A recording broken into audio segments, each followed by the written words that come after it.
சங்கீதம் அதிகாரம் 76. யூதாவில் தேவன் அறியப்பட்டவர், இஸ்ரவேலில் அவருடைய நாமம் பெரியது.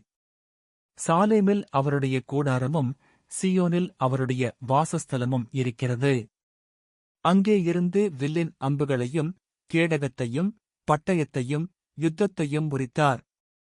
மகத்துவமுள்ளவரே, கொள்ளையுள்ள பர்வதங்களைப் பார்க்கிலும் நீர் பிரகாசமுள்ளவர்.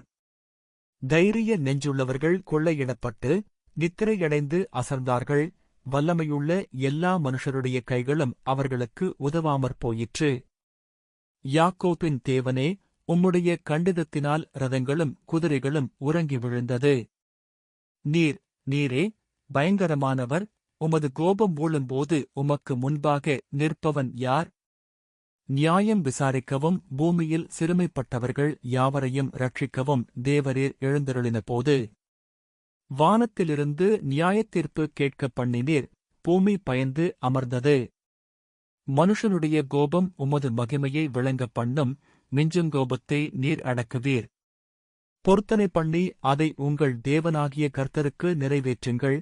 அவரை சூழ்ந்திருக்கிற அனைவரும் பயங்கரமானவருக் காணிக்கைகளைக் கொண்டு வரக்கடவர்கள். பிரபுக்களின் ஆவியை அடக்குவார். பூமியின் ராஜாக்களுக்கு அவர் பயங்கரமானவர். ஆமேன்.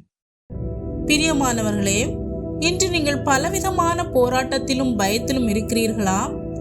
இந்த சங்கீதம் நமக்கு நினைவூட்டுவது என்னவென்றால், நம் தேவன் நீதியுள்ள நியாயாதிபதியாய் சிங்காசனத்தில் வீற்றிருக்கிறார்.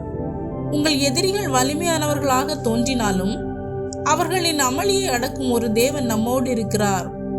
மனிதரின் கோபமும் சூழ்நிலைகளும் உங்களை கலங்க செய்தாலும் தேவன் அதை உங்களுக்கு நன்மையாகவே மாற்றித் தருவார். அவர் மிஞ்சும் கோபத்தை அடக்குகிற தேவன். ஆகையால் பயப்படாதிருங்கள். தேவனுக்கு பயந்து அவர் மேல் நம்பிக்கை வையுங்கள். அவர் நீதியோடு செயல்பட்டு சரியான நேரத்தில் உங்களுக்கு நியாயம் செய்வார். ஆமேன்.